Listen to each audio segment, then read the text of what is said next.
The results of enforced celibacy.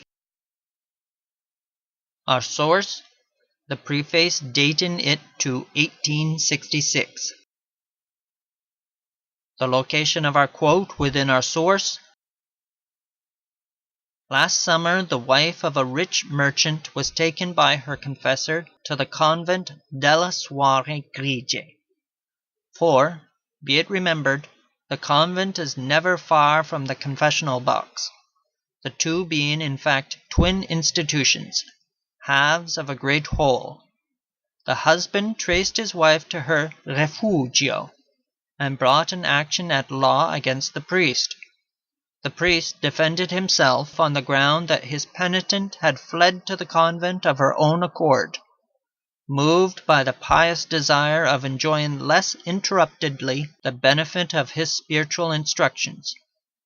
The court, instead of gratifying the parties in their devout wishes, found them guilty of a flagrant breach of that commandment,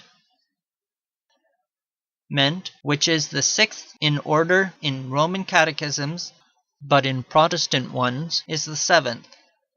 And the public outside, despite the protestations of the priest, who appealed from the judgment of men to the judgment of God, who knew his motives, marked their sense of the transaction by affixing, overnight, the following placard to the gates of the convent: Casa di Tolleranza, Camera da Fitarsi, House of Loose Morals, Bedrooms for Rent.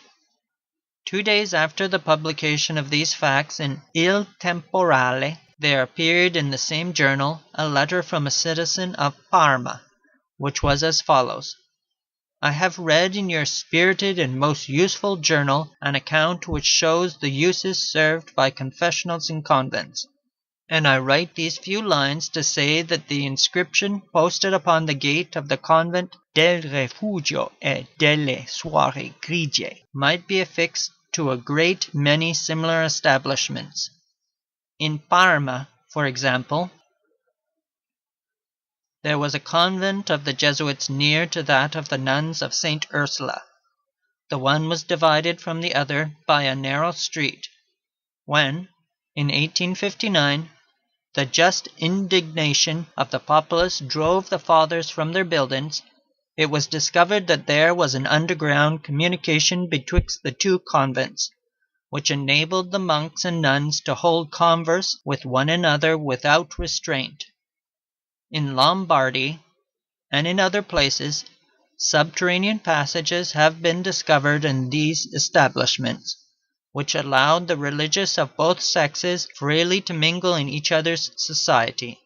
The conversion of these commodious asylums of dubious chastity into barracks and hospitals cannot be regarded but as a great good. El Temporale, August 2nd, 1864. Wylie, James Aitken, The Awakening of Italy and the Crisis of Rome. London, The Religious Tract Society, 1866, pages 61 through 62.